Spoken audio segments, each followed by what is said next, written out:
right, folks. We are back to talk a little bit about New Bears, fourth round pick running back, Roschon Johnson, and what he can bring to the Bears offense. Now, the first thing I noticed when I watched Roschon Johnson's film is the elusiveness. So we can start off. PFF has a stat that they call elusiveness rating. It's basically combining missed tackles forced and yards after contact on like a rate basis. And Roschon ranked number 3 in the country in that last year. It's a small sample size because, he was behind Bijan Robinson, but it's still nice to see some nice efficiency out of him there, that he's really an elusive runner, really hard to bring down, really hard to get clean contact on. And that's what I really noticed. He forces a lot of weak contact, which creates opportunities for him to get yards after contact. So let's just jump in and take a look at some of these plays where he's forcing that weak contact. He's hard to bring down, and let's try to break it down a little. So on this one here, we got Roschon right in the backfield, number 2 right there. And he shows some nice patience on this run and really just some tempo to it. So give it a look here. I want you to watch just right here. Watch how he's about to plant his left foot, and we never really see his right foot come back down. It's just a real quick stutter step. It's almost like he hits a standstill at a point here. Just take a look. So that right, left, right, left. He gives a little stutter because he knows this hole's going to open up, and he tempos it just right to be able to just bend a little bit around to that hole, get the timing right, and then make some tough angles on these tacklers. So you see how he hits that space, and he stays just far enough from the tacklers where they can't get him, and gets himself in a nice spot to be able to finish that with an extra yard or 2. Here's the full thing, full speed.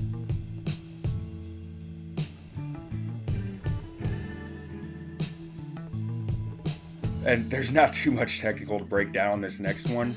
Number 2 right in the backfield there in the pistol formation. And, really, he's just going to juke this guy out of his shoes. That's really all I can really say on it. That's just some impressive ability right there. Just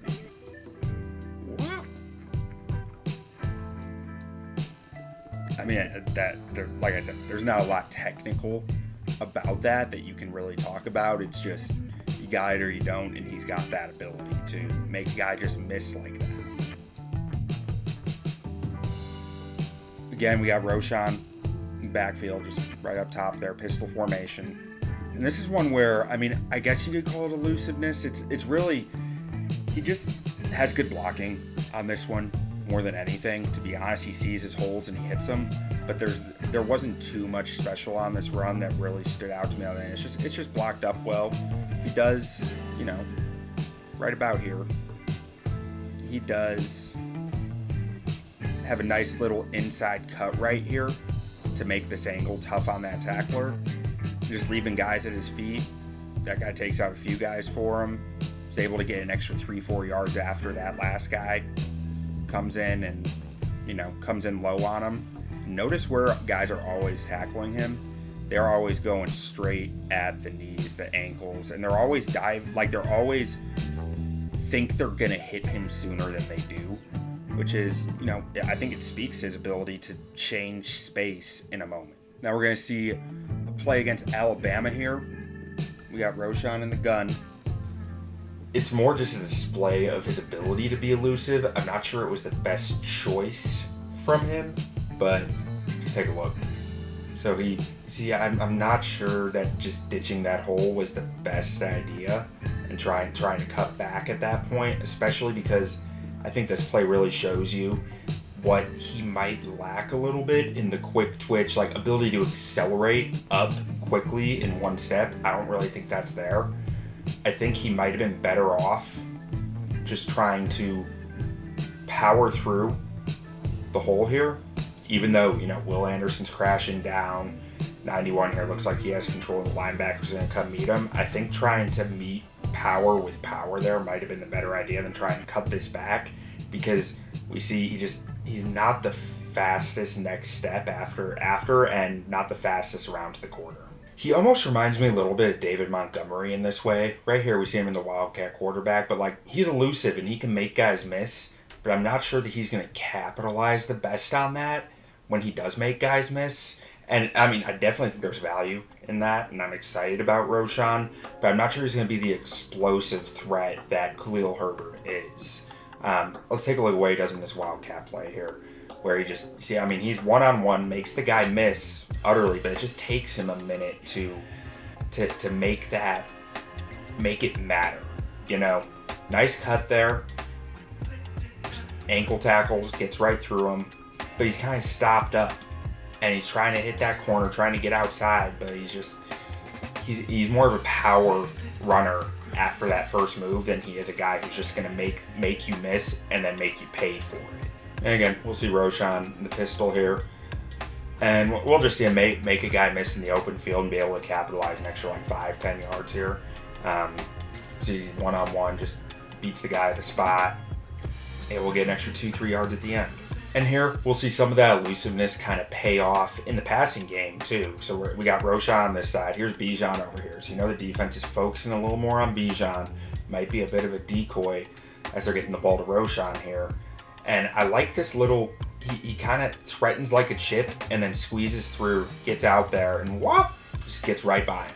Like, just makes the guy miss and gets that extra few yards. That, see, his body's, I don't want to say that. Like how do you define a juke?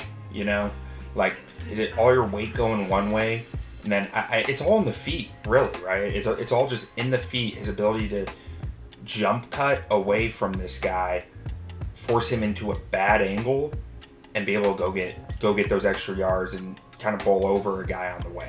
Now, there are some instances where Roschon kind of tries to do a little too much shimmy and just doesn't quite have enough to do anything with it, enough of that breakaway speed. Like, this one's a good example. He has a man in the open field, he just shake, and gets nowhere.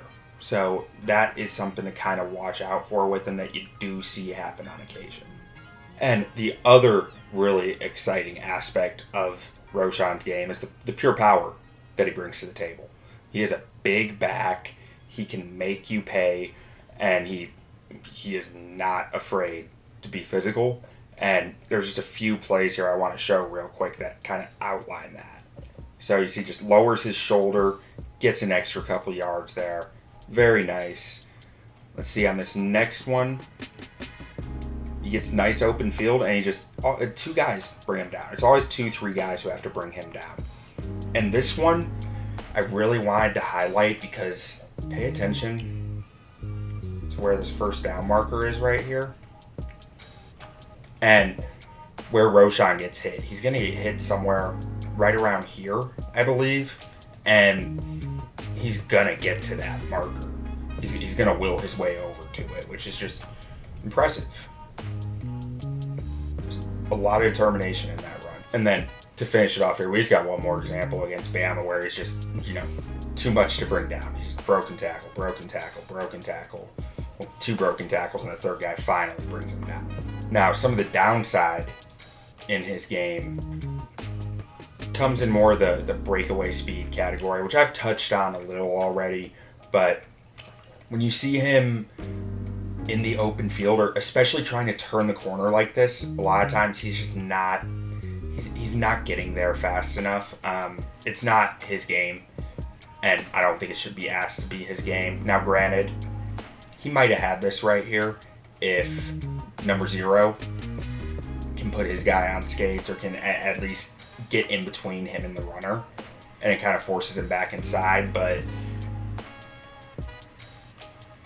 ultimately, I wonder if a quicker back could have capitalized on this spacing right here a little bit better than Roschon was able to. I'm just not sure he's in the outside zone, in the wide zone. He's a guy who's going to capitalize on every lane that's in front of him like some other backs do. And this one, he just can't quite beat the guys outside. He has to take a bit too wide of an angle. And this one, he got caught up, like, it's there. He has all day right there. It's a nice play by Will McDonald, but and Will McDonald's length is nothing or that actually isn't Will McDonald. That's MJ Anderson, I think. But I wish that he could have capitalized more on this, because that's just a lot of space, and it's like that first two-step speed is not how Roschon wins. Now, at Texas, they like to use Roschon as a lead blocker a fair amount for Bijan Robinson. And I'm not sure that that's something you're going to be asked him to play some type of fullback role in the NFL. I'm not sure that's really what you want from him, because he's not the most impactful lead blocker. He can be at times, but there's other times where he's just a little all over the place. Like this one was nice on the backside.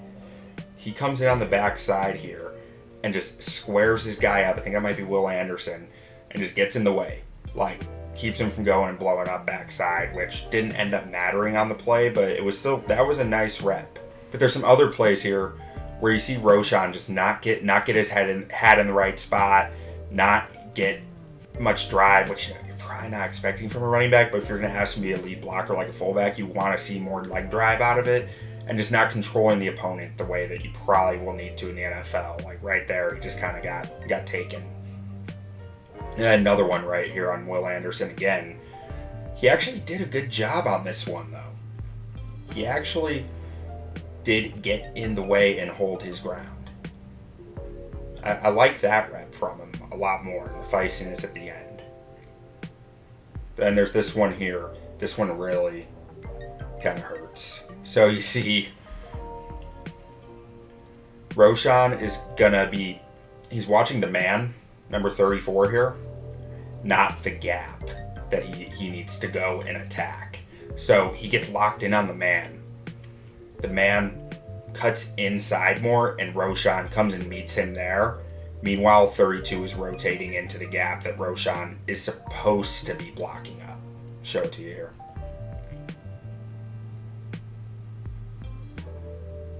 Just not what you really want to see from a lead blocker there. And I'm sure it happens to the best of them, but I'm just not sure that that's the role that you're going to be really looking for Roschon Johnson to be doing for your team. I think there's more valuable roles for him than being a lead blocker. Now, if you're going to want Roschon to play a blocker role, I think a pass down running back can make some sense for him.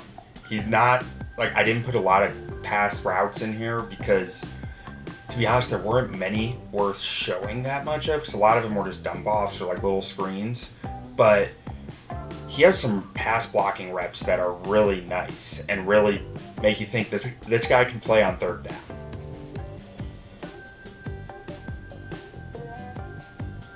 You see him cover up the top up there. So, see, he comes down, plants his feet, sees number 2 coming around the edge, and goes just loose hips, gets up there, meets him, blocks it up, gives his quarterback a chance, and the quarterback goes and makes a play. There's another one here off play action where he blocks it up nicely.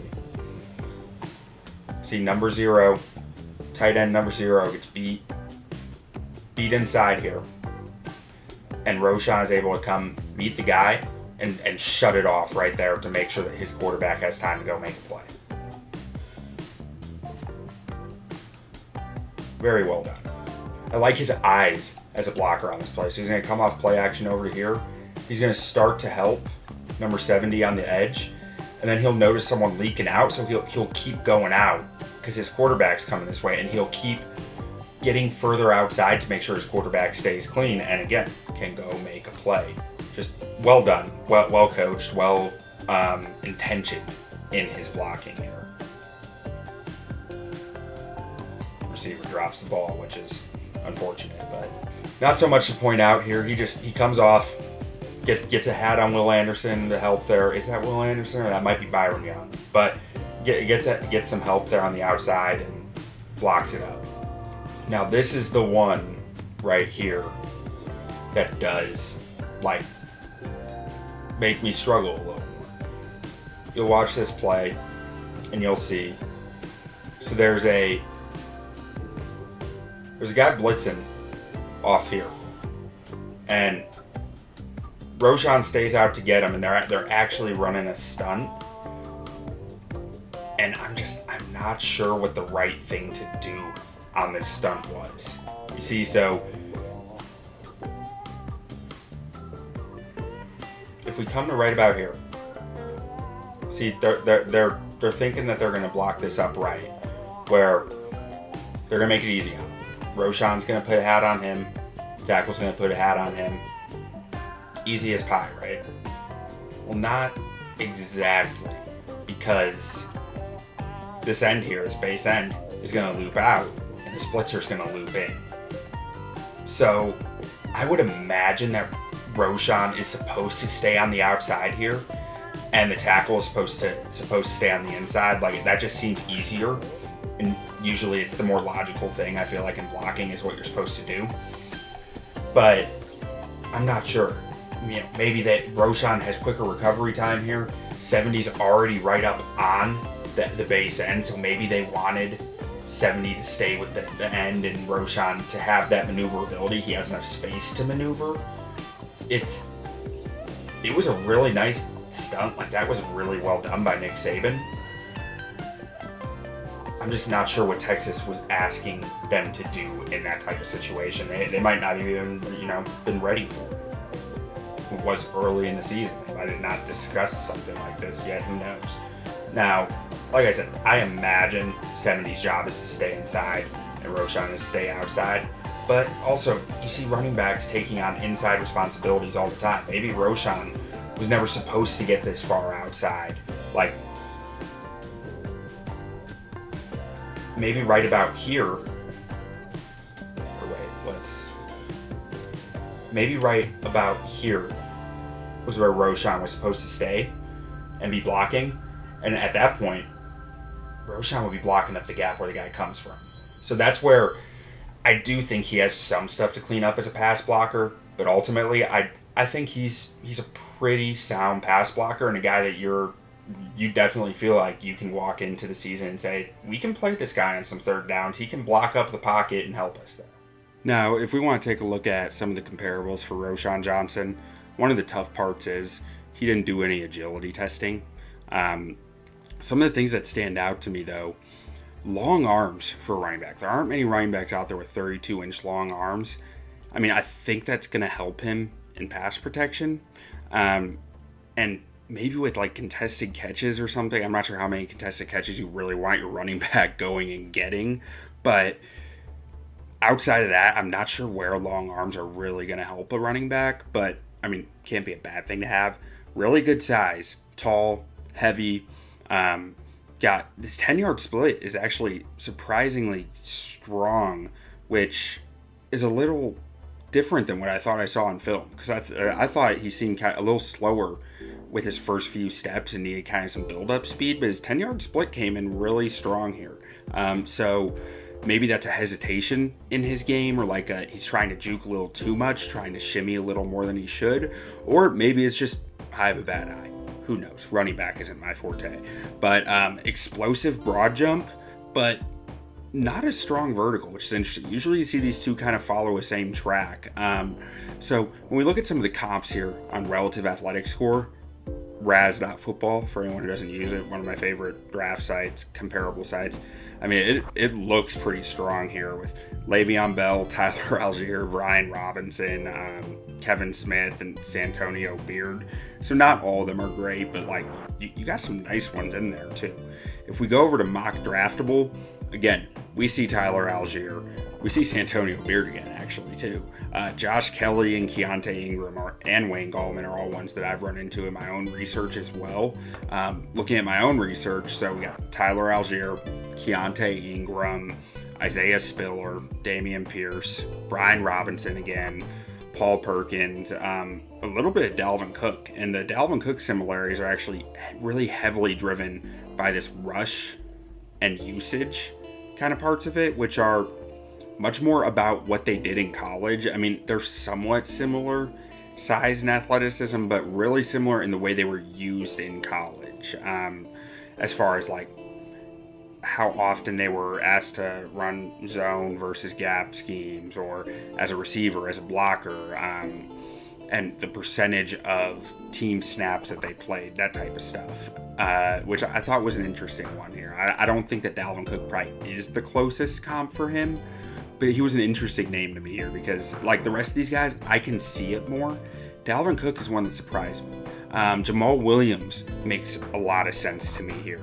I think one of the rare things is that you don't see a running back like Roschon get used as little as he did at Texas. So it makes him a weird comp with this type of stuff, especially when you're looking at usage stats.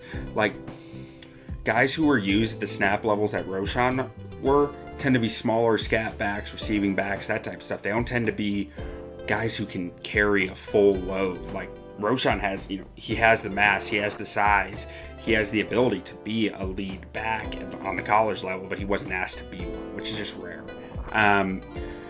We've got David Montgomery down here too, which I think is probably a little closer than some people.